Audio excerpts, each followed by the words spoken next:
In the first place, she was in charge of a value model, which had become problematic. Actually, wasn't she one of the early stage developers that created those famous securities before she was promoted? Met her quite often after Avalon was brought down, which had become quite outstanding. For some reason, it kind of felt odd, as if I was her uncle. In a way, that's odd. Danica laughed bitterly and regained his serious expression and continued. I heard you two were quite close. Even if she's not the one who decides the price of buyout, she would definitely play an important part. Now I said that much, I'm sure you realise that there aren't any representative from both stairs here, do you? Ms. White, only Gazanica, Satie and Wallish were here. That way, whatever was discussed here would not get leaked. So basically it was for that sole purpose. You want me to negotiate with Chris to get a more favourable evaluation? Yes, basically. No way. Transaction always ought to be fair. Profits were supposed to be return of risks taken. After all, both stairs finding itself in a tight corner was them reaping what we had sown, so to speak. However, that had nothing to do with this. I was clueless when it came to mathematics. So they wanted me to ask of a tolerant treatment on a sole basis that we're close? Is that the right thing to do as an investor? I'm aware asking you to do this is particularly disrespectful, said that gravely. However, Bull Stairs' capital outflow is speeding up. It seems it's to a point where I'm no longer sure whether or not we'll be able to last for even 48 more hours. 40 then? Means we won't be able to hold until the end of this week? Yes, as abundance of lunar surface, I have the obligation to make the best decision to restore its safety. I cannot let Bull Stairs go bankrupt. Billions of more would stop circulating. But of course, I intend to find a fair compromise together with Bull Stairs. However, if it goes awry, I'll have to resort to unauthorised means. I need someone to tell them that an offer for 4 moles per share will only spur the collapse of the lunar surface. I want you to be that person. Included his answer with trademark eloquence. So all in all, I've been chosen to advocate for the sake of society because I'm most capable of influencing Chris. I thought to myself it was basically the same strategy I'd used on Marco, where I started investment towards protections. I guess it was true. What goes around comes around. My parents would call this karma. However, I didn't have the option of refusing, since I knew that I couldn't pretend I didn't. With that, I also understood why Wallace had fixed and remained on silent. It was because it could end up generating profits for us. Understood. Oh, are you going to do it? As I enjoyed Zanica's intense handshake, I looked at Wallace, who seemed to be blaming himself. Lots of financial institutions become holding back the payments and protections, starting with Bull Stairs. Since the market state was probably going to deteriorate even further, that meant that even more money was going to fall into his pocket. However, if those paying him were going to go bankrupt, would lose everything. First, he had reason for wanting to help him by any means possible. Besides, if E.J. Rockberg made some changes to his value models, it would probably help other financial institutions. Huh? Well, I spat this out, my question. The announcements of financial results are just round the corner. However, just given the full current market situation, companies are terrified of becoming next Bull Stairs. If they announce bad results, it could at least have some margin of error. We'll gladly take it. B.J. Rockberg bought Bull Stairs for a high price, but theoretically mean the value models had higher values in reality. On top of that, they were government a legitimate conciliator, where companies would probably see that as an opportunity to make higher estimations of the value of their own assets. Of course, it should return a reasonable price once the stock market calms down, but for now, things are going too fast. I've been being broad-minded, Gazanica has been awfully pragmatic and said that plain expression. But it's definitely not a pretty situation. Something to hard accept, Wallace, who have made tremendous amounts of money by exposing companies who have manipulated their balance sheets or tried to hide their wrongdoings. As for Satia, who lived in the world of law, that topic was definitely not a funny one. And me, I come all the way here after defeating Avalon. When it came to a stock market, I always wanted to do things with integrity. However, if we left the market mechanism, the buyout would end in failure. Bull Stairs would be sentenced to bankruptcy, the market would probably fall into chaos. If there was only more time, things would sort out themselves somehow. However, Bull Stairs had suddenly suffered a heart attack. There was no time. I understand. Just like that, I crossed the Rubicon. So, should I start negotiations with her? Gazanica and Satia let out a small sigh of relief, and Gazanica replied, "The sooner, the better." Got it. I only gave that short answer. There's one person who's the key to this, clearly. I called Chris on a personal line. She picked up on the fourth ring. "Is that you, Chris?" "Oh, besides me, who else would answer?" She had a brighter disposition than I expected. When words that followed, it was clear she knew it was not going to be a social call. You were faster than I expected. I'm sure you're aware why. I learned about Bullstairs' distress from someone at the interbank market. Do you know about it? By name, yes. It's a place where big financial institutions lend each other operating funds, right? It's a place that deals with borrowing money and lending special funds one day. 100th of a billion more, sometimes without even collateral. Seems they still haven't got around to using internet connection. We do all deals by phone. The people in charge deal over the phone, and the names of people wanting to borrow a lend go on a whiteboard. That's what I've heard. And then, contracts are made by processing companies with conditions match, they raise the names. What do you mean? Bullstairs' name was there first thing in the morning. It stayed there for a whole day from what I heard. They can't even go into one day debt. But the really cruel thing is no one ends up in this situation. It'll only get, once one ends up in this situation, it will only get worse. No one even wants to talk to you. As soon as the countdown has started, Bullstairs' funds keep on leaking without any income. The account we use for payment processing is at EJ Rockberg, that is to say, our company. That's quite obvious. The investment banks had to open an account somewhere to put with profits and business funds. That lets someone handle a daily payment operations and pay checks and expenses. In this service provided by a business rival, this world is so small that you don't use such a service, you won't be able to do business. Besides, I can understand why J. Rockberg announced their intention to buy out Bullstairs. It's probably because the initial stage of the whole chaos, they had understood Bullstairs' problems stemmed from a crisis of liquidity. This makes things easier then. Can we meet somewhere? It's not the sort of persuasion that can be done via a strong basis of logical reasoning alone. It needs to be done via face-to-face. But Chris's response to my request wasn't expected. I don't mind, but may I choose a place? Do you have a cafe you prefer? At Reese's church. I was caught off guard by her words. We won't be interrupted there, and you still won't be able to lie there, right? Felt like I'd said the same thing to Chris before. I sighed a bit before answering. Understood, let's do this there. I can be there in 2 hours. How the call ended. The church? I began to suspect she was testing my conscience.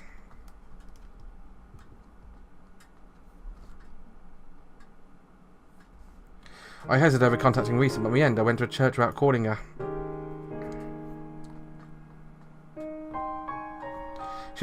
If she was talking to Ghana, I didn't want to bother him.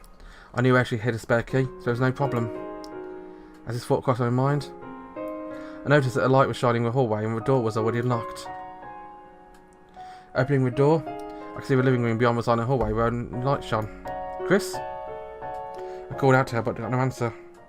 Since the door leading to the church proper was half opened, I decided to go there and noticed the light was shining through a window. As I opened the door, I found Chris there.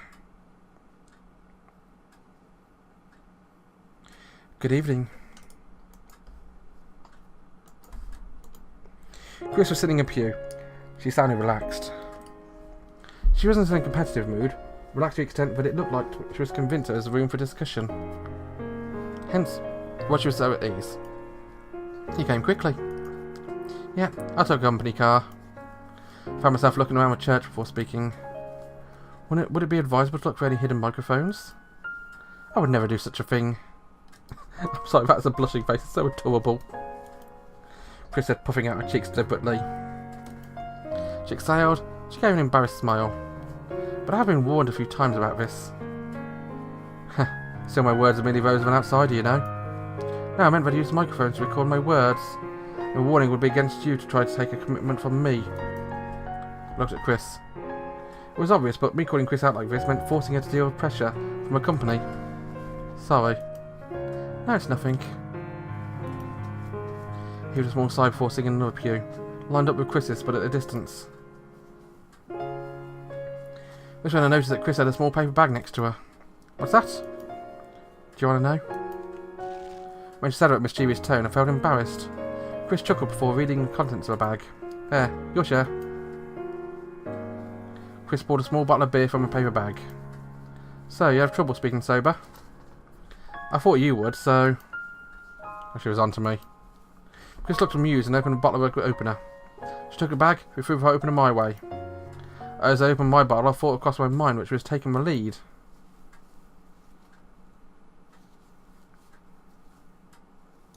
I'm sorry, that picture there is just wonderful. That there is Chris's charm. You want to talk over price, right? If you have something better to talk about, that's fine too. She gulped down a beer and let out a slight burp. Seeing her hold a bottle with vacant look in her eyes, it looked more like she was drinking a soft drink with alcohol. However, the person sitting was undoubtedly a very talented woman. One who had reached an unprecedented position in the most powerful bank on the lunar surface, E.J. Rockberg.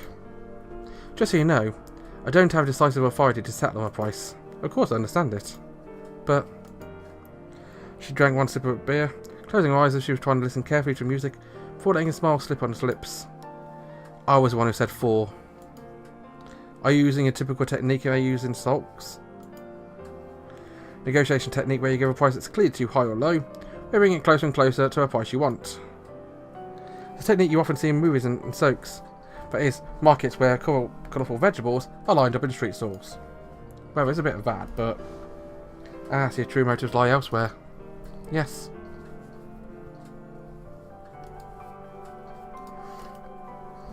She answered, looking at me.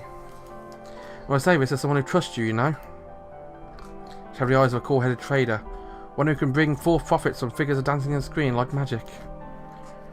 We're going to take over, E.J. Rockberg. Huh?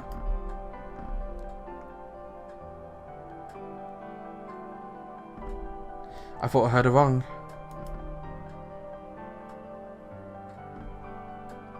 E.J. Rockberg would buy up Bull Stairs, or did Chris quit E.J. Rockberg at some point and switch over to Bull Stairs? Wait, is Chris...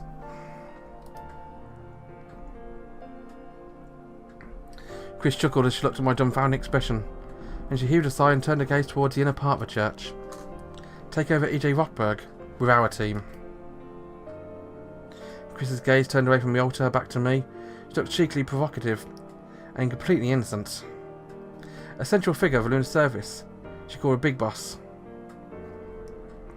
Legendary banker who built the most powerful bank in one generation, E.J. Rockberg. Do you know where he and his cronies are right now? From the way she asked, I had to hazard a guess. The orbital elevator? Correct. After all, he is quite old. Well, after a medical report got out, he left the surface. Now a lot of our top executives are using an excuse to run away. After all, if they stayed on the lunar surface, they might be forced to take responsibility for a whole state of chaos. It started with a collapse of the real estate market. That's why more and more people are fleeing.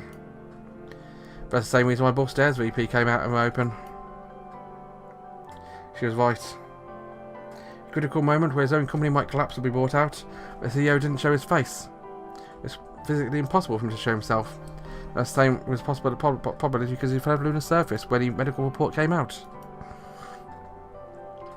The people who stayed are the ones who have a lot of unfinished business on the lunar surface, whereas people who think there's value in learning their lives here. What about you? Chris shrugged at my question, and she laughed as though embarrassed. Do you think I could make such a career for myself anywhere else? She even said that pompously her branch would have been assuredly the most profitable in the world. I guess at this point in time, his words are probably true. Besides, I completely changed policies just before the market turned around. Even against the strong opposition I faced. Right, you said you'd reevaluated your positions.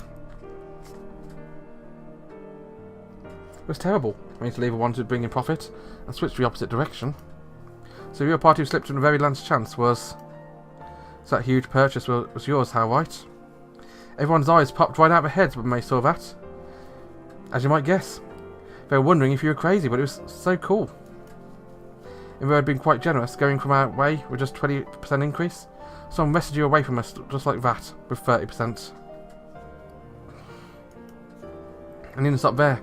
After that, you literally bought up everything available with an unbelievable amount of money. Do you have any idea how hard it was to gather remaining scraps? There was none on the way after all. Lies. We heard of New Age Development's bankruptcy through the bulletins, but you knew about it before that. You made your last bet. Did you walk out there to see it for yourself? I went to the other side of the moon for Avalon. This was nothing. In my words, Chris smiled happily. If I looked sullen, it was because Chris was looking at me as if I was the object of admiration or something. But at any rate, I, and my team, and I really prevented E.J. Rockberg from hitting the iceberg by a hair's breadth. The day we saw that shower of light. It was a day we did everything we could to sell all our toxic assets, no matter how cheap the price. We could finally take a breather. You managed to sell them? Well, market was still in high spirits at the time. People even thanked us. The reason we got away from that was because people had already made enough profits to strike at anyone silly. No department of a bank would oppose what we were said. Figures. In this world, we have money made of rules. And, now you're giving E.J. Rockberg huge profits twice? What will you be up to?